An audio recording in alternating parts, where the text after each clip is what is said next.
رمضان رمضان رمضان رمضان رمضان الحمد لله رب العالمين والصلاة والسلام على سيد المرسلين اما بعد فاعوذ بالله من الشيطان الرجيم بسم الله الرحمن الرحيم الصلاة والسلام عليك يا رسول الله وعلى آلك وصحابك يا حبيب الله الصلاة والسلام عليك يا نبي الله وعلى آلك وصحابك يا نور الله. مدنی چینل کے ناظرین، ماہ رمضان مبارک پانے والے بڑے خوش نصیب ہیں،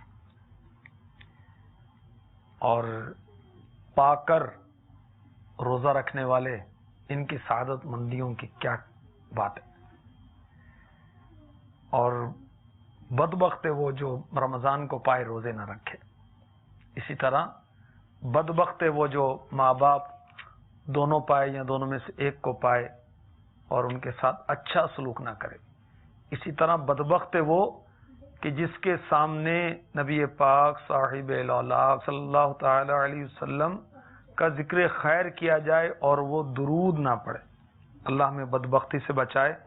رمضان کا مہینہ آ گیا ہے، اللہ ہمیں سارے روزے ظاہری اور باطنی آداب کے ساتھ رکھنے کی توفیق عطا فرمائے.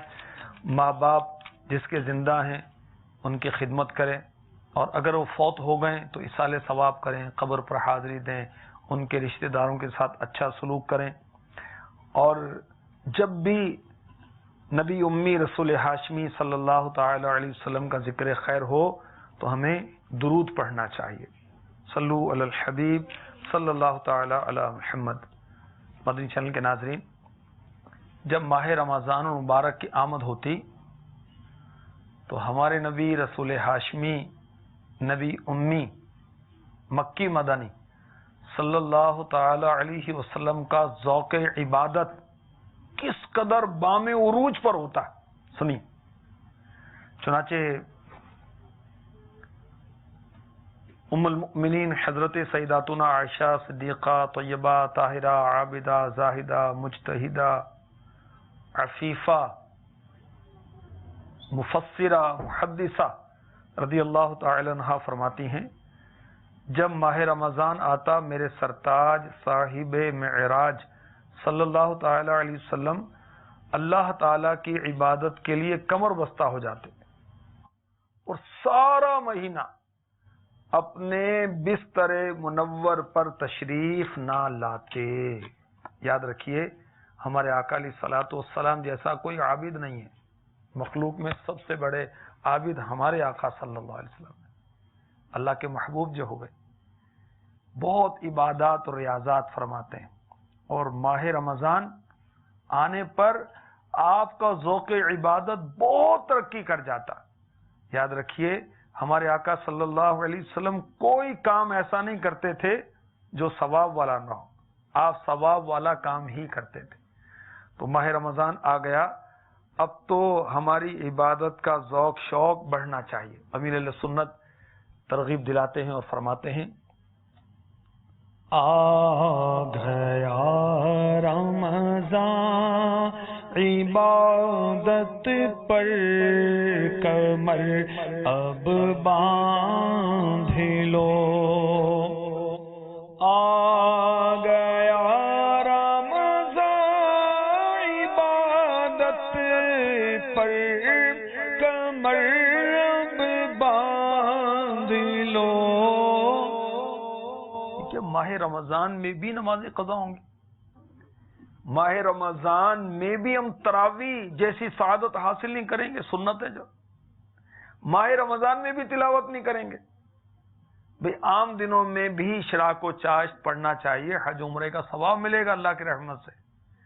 اب تو رمضان آ گیا کہ اب بھی اشراق نہیں پڑھیں گے کہ نفل کا ثواب فرض کے برابر مل رہا ہے، اور فرض کا ثواب 70 فرضوں کے برابر.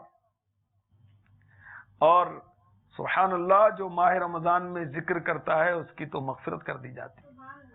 تو خوب تسبیحات پڑھیں، سبحان اللہ کی کثرت کریں، الحمدللہ کی کثرت کریں، اللہ اکبر کی کثرت کریں، لا الہ الا اللہ کی کثرت کریں. جو چار کلمات ہیں سبحان اللہ، الحمدللہ، اللہ اکبر، لا الہ الا اللہ، ہر کلمے کے بدلے میں، یعنی ہر کلمہ جب ہم پڑھیں گے تو اس کے عوض جنت میں درخت لگایا جائے گا۔ تو ماہ رمضان میں تو ہماری عبادت کا ذوق شوق اور بڑھنا چاہیے۔ آ گیا رمضان، عبادت پر کمر اب باندھ لو، آ گیا رمضان، عبادت پر کمر اب باندھ لو، فیض لے جلد کے دن 30 کا مہمان ہے، فیض لے لو جلد کے دن 30 کا مہمان ہے۔ ماہ رمضان میں ذوق عبادت بڑھنا چاہیے۔ فرض نمازوں کے ساتھ ساتھ اشراق، چاشت، اشراق کی نماز کب پڑھی جاتی ہے؟ سورج جب طلوع ہو جاتا ہے اس کے 20 منٹ کے بعد، اس کے بعد چاشت کی نماز بھی پڑھی جا سکتی ہے۔ یہ نفلی نمازیں ہیں، نہ پڑھیں کوئی گناہ نہیں ہے، مگر پڑھیں تو ثواب بہت ہے۔ اور نماز اوابین، مغرب کی نماز کے بعد 6 رکعتیں، اب 2 رکعتیں پڑھیں اوابین ہو جائے گی۔ مغرب کے فرض اور 2 سنتوں کے بعد 6 رکعتیں پڑھ لیں، 2 رکعتیں ہی پڑھ لیں۔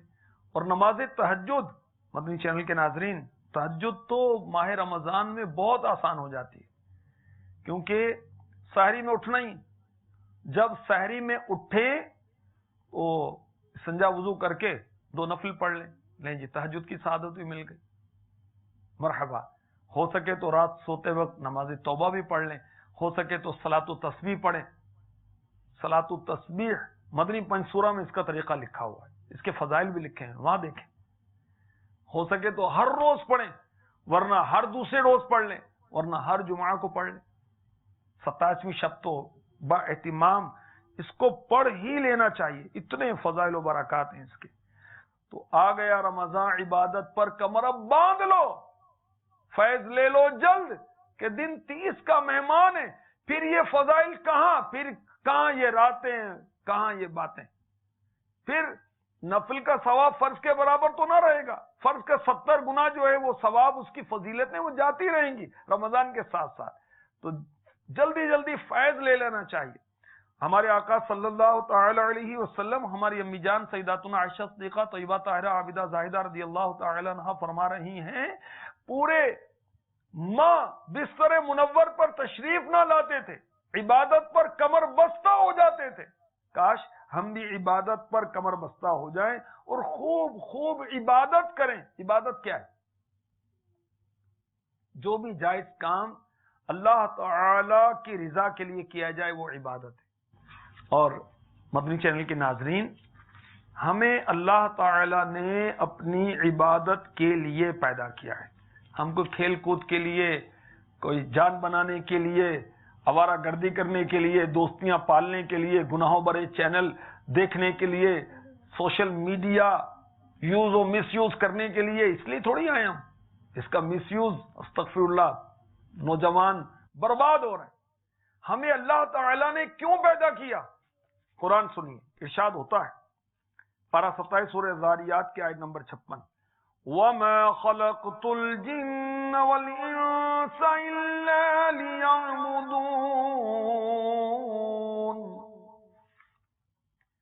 اور میں نے جن اور آدمی اسی لیے بنائے کہ میری بندگی کریں۔ اللہ تعالی نے ہمیں اپنی عبادت کے لیے پیدا کیا ہے، تو عبادت کرنی ہے، یہ ہمارا مقصد حیات ہے، زندگی کا مقصد یہی ہے۔ اب جس کی زندگی میں بندگی نہیں ہے تو کیسی زندگی ہے؟ زندگی آمد برائے بندگی، زندگی آمد برائے بندگی، زندگی بے بندگی شرمندگی شرمندگی شرمندگی، دنیا میں، نزعہ میں، قبر میں، حشر میں شرمندگی، بے نمازی کو شرمندگی، زکوٰۃ ادا نہ کرنے والے کو شرمندگی، رمضان کے روزے نہ رکھنے والے کو شرمندگی، حج کی استطاعت رکھنے کے باوجود حج کی سعادت حاصل نہ کرے شرمندگی، دنیا میں، نزا میں، قبر میں، حشر میں۔ تو عبادت کا موقع ملا ہوا ہے، نابینا نہیں دیکھتے، شکر ادا کریں، آنکھیں اس سے قرآن دیکھیں، مدنی چینل دیکھیں نا، گناہوں بھرے چینل کیوں دیکھتے ہیں؟ شکر ادا کریں، کیا گونگے بہرے نہیں دیکھے؟ اللہ نے زبان دی ہے، کیوں اس سے گانے گاتے ہو بھائی؟ تلاوت قرآن کریں، نعت مصطفیٰ پڑھیں، اس سے اللہ تعالیٰ نے کان دیے، گانے نہ سنیں، گناہوں بھری باتیں نہ سنیں، اس سے نعتیں سنیں، اس سے تلاوت سنیں، اچھی باتیں سنیں، اللہ کا شکر ادا کریں۔ تو اللہ تعالیٰ نے ہمیں اپنی عبادت کے لیے پیدا کیا ہے، اور ماہ رمضان میں بھی ہم مقصد حیات کی طرف نہیں بڑھیں گے تو کب بڑھیں گے؟ دیکھیں ہمارا مولا تعالیٰ کیا فرماتا ہے، الذی خلق الموت والحیات لیبلوکم ایکم احسن عملا، وہ جس نے موت اور زندگی پیدا کی کہ تمہاری جانچ ہو تم میں کس کا کام زیادہ اچھا ہے۔ اس آیت کی تفسیر میں فرمایا گیا کس کا کام اچھا ہے، اس سے مراد یہ ہے کون زیادہ مطیع اور مخلص ہے۔ تو ہمیں اس دنیا میں رہتے ہوئے آخرت کی تیاری کرنی ہے، وقت کی قدر و منزلت جانیں، اپنی جوانی کو یوں ہی برباد نہ کریں، تو زندگی آمد برائے بندگی، زندگی بے بندگی، شرمندگی شرمندگی شرمندگی۔ تو ماہ رمضان مبارک میں ہمارے اوراد و وظائف میں اضافہ ہونا چاہیے، جتنا درود روٹین میں پڑھتے ہیں اس سے زیادہ پڑھنا چاہیے، جتنی تسبیحات ہم غیر رمضان میں پڑھتے ہیں رمضان میں اس میں زیادہ ہونی چاہیے، جتنی نمازیں ہم رمضان کے علاوہ پڑھتے ہیں رمضان میں اس میں زیادتی ہونی چاہیے، اس میں ترقی ہونی چاہیے، اس میں ہمیں بڑھوتری کرنی چاہیے۔ اور یاد رکھیے کہ علم دین حاصل کرنا یہ بھی افضل عبادت ہے۔ اگر آپ مدنی چینل ہی دیکھتے رہیں، فرض نمازیں پڑھیں، روزے رکھیں اور مدنی چینل دیکھتے رہیں، میرے مرشد کے مدنی مذاکرے دیکھتے رہیں، آپ کو اتنا علم حاصل ہوگا کہ آپ حیران ہو جائیں گے۔